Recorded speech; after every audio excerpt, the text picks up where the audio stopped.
Subscribe now and press the bell icon. Never miss an update. The company, Framo AS, with the trade name Framo, is located in Bergen, a city in the west coast of Norway with long traditions in shipping and maritime business. Framo is today the leading supplier of submerged cargo pumping systems to the world tanker market. In year 2000, more than 1,400 cargo tankers equipped with Framo cargo pumps are daily crossing the seven seas and safely and efficiently carry and handle all types of liquefied cargoes. In this video, we will highlight correct operation of Framo cargo pumping systems during loading, discharging, stripping, and tank cleaning. The Framo system can also incorporate heating, cooling, and circulation of the cargo, all up to the owner's requirement. Sequence number 1. Loading the cargo tanks. Correct operation of pumps and valves is essential to avoid pressure shocks in the cargo pipeline system during loading. Pressure shocks may cause severe damage to pipelines, hoses, loading arms, and cargo pumps. To avoid pressure shocks, start the loading slowly and don't open or close the cargo valve in the system too quickly, especially where long pipelines and high flow rates are involved. Framo recommend installing a separate cargo drop line to obtain a satisfactory loading rate and to make it possible to bypass the cargo pump during loading. This is a recommended cargo pipe layout in the Framo system. If bypassing is not possible due to valve arrangement, use the following procedures to avoid pressure peaks in the cargo piping during loading. Keep manifold valve closed until the cargo reaches the manifold. Open the manifold valve partly to fill cargo line on deck. Open the cargo drop line valve and pump discharge valve slowly until you reach maximum capacity. Remember, maximum loading pressure is 8 bar, measured at the top of the pump. Continue to load through the drop line and the cargo pump. If the ship is not equipped with a drop line, follow the same procedure except for operation of the drop line valve. Most ships today have an integrated computer system which takes care of control and monitoring of all activities within the cargo tank section, such as pump capacity control, valve control, temperature and ullage control. If the loading has been stopped and the cargo valves are closed, it's important to restart the loading by following the same procedure as described earlier.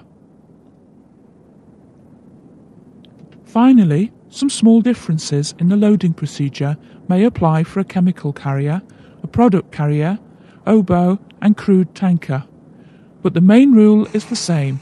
All valves which control the liquid flow should be opened slowly. The time taken for the power-operated valve to move from open to shut and from shut to open must be checked regularly at their normal operating temperatures. Sequence number 2. Discharging of parcel cargoes. Start the hydraulic power pack and increase the hydraulic system pressure. If the hydraulic oil temperature is below 20 degrees centigrade, circulate the oil through the heating valve at maximum 100 bar prior to raising the hydraulic system pressure to approximately 150 bar. Start the cargo pump slowly and let it run with hydraulic pressure 40 to 50 bar for approximately 1 to 2 minutes with closed cargo pump valve. Raise the pump's discharge pressure above manifold pressure to avoid backflow, overpumping, and then open the cargo pump discharge valve. Increase the hydraulic motor pressure until required discharge pressure or capacity is achieved. If required, increase the hydraulic system pressure. Follow the same procedure for the next parcel. Ensure that enough hydraulic power is available. If not, the hydraulic pressure will drop and the capacity head will be reduced. The hydraulic system pressure must be slightly above the highest consumer pressure. Discharging of homogeneous cargoes, parallel pumping. Running centrifugal pumps in parallel is, for example, when discharging the same type of cargo with a number of cargo pumps through a common shoreline. With Framo cargo pumps this is easy, as the Framo system gives the operator maximum flexibility and stepless speed and capacity control of each individual cargo pump. Nevertheless, in some cases, we've seen that small misunderstandings in the important relationship between the pump speed, number of pumps running, ullage and number of size of shorelines may delay the discharge drastically. For optimal understanding, Framo training courses in operation and maintenance are arranged worldwide all year round by the professional Framo training team, and there's no doubt that professional training is a good investment for the ship, the ship's crew and the ship owner. The capacity of all centrifugal pumps varies very much with the head or the pump's back pressure. If the head is very low, for example when pumping just over the rail, the capacity is very large. But if the head is very high and goes to maximum, the pump capacity goes to 0. In order to have a successful discharge of homogeneous cargo, try to avoid too many bends and T-pieces, and never use valves and pipe diameters that are too small. Start the cargo pump using the same procedure as for parcel cargoes. Always start the cargo pumps with the discharge valve closed. Raise the cargo pump pressure above the shoreline pressure before opening the cargo valve to avoid backflow, overpumping. The hydraulic system pressure should be maximum 15 bar above the highest consumer pressure, cargo pump, in order to minimise energy consumption, maintenance and wear and tear. Cargo pump capacity should be controlled by the pump speed and not by throttling the cargo discharge valve or any other valve in the cargo piping system. This can be achieved easily by keeping all cargo controllers in maximum position and regulating the main hydraulic system pressure until required discharge rate is achieved.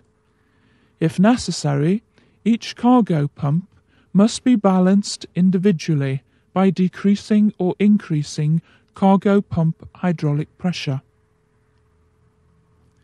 Generally, we recommend to run as many pumps in parallel as practical at a reduced hydraulic pressure, rather than just a few pumps at maximum hydraulic pressure.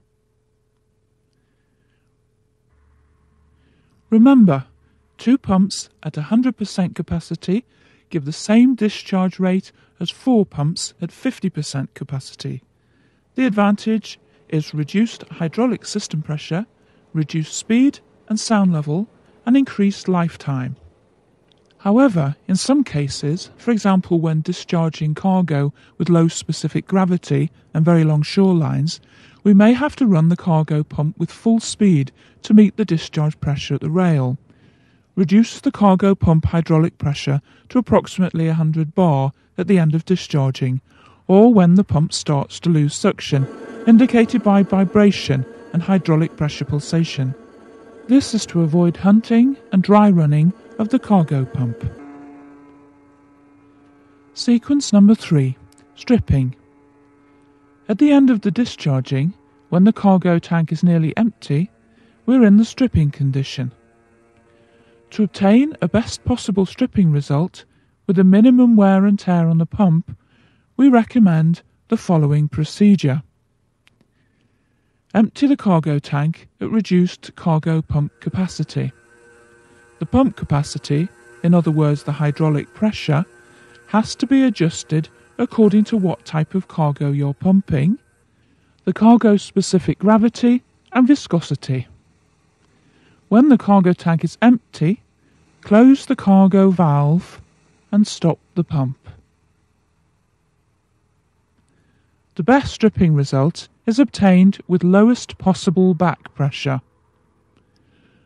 Purge and empty the cargo deck line. On this ship, the stripping valve for the cargo pump is remotely operated for easier operation. Start the cargo pump locally and increase the pressure to approximately 80 to 100 bar. Open the valve on the stripping line. Regulate the air inert gas pressure with the inlet valve and strip the remaining cargo into the deck line until the cargo tank and cargo pump is empty. Close the stripping valve, stop the purging and stop the cargo pump. Repeat the stripping sequence if necessary. To sum it all up, we will highlight the 4 main steps schematically. Step 1. End of the discharging. The cargo pump is running at reduced speed. Cargo valve and manifold valve are open until the cargo tank is empty. Step 2. Purging of the cargo deck line. When the cargo tank is empty, close the cargo valve and stop the pump. Empty the cargo deck line by purging with inert gas. Close the manifold valve. Step 3. Relieving the pressure in the cargo deck line. Open the small stripping valves on cargo pump deck line to minimise back pressure in the line. Step 4. Stripping. Start the cargo pump locally and increase the pressure to approximately 80 to 100 bar. Connect the air inert gas supply to the cargo pipe and strip out the cargo through the small stripping pipe. Purge until the cargo tank and pipe stack is empty. Close the stripping valve and stop the pump.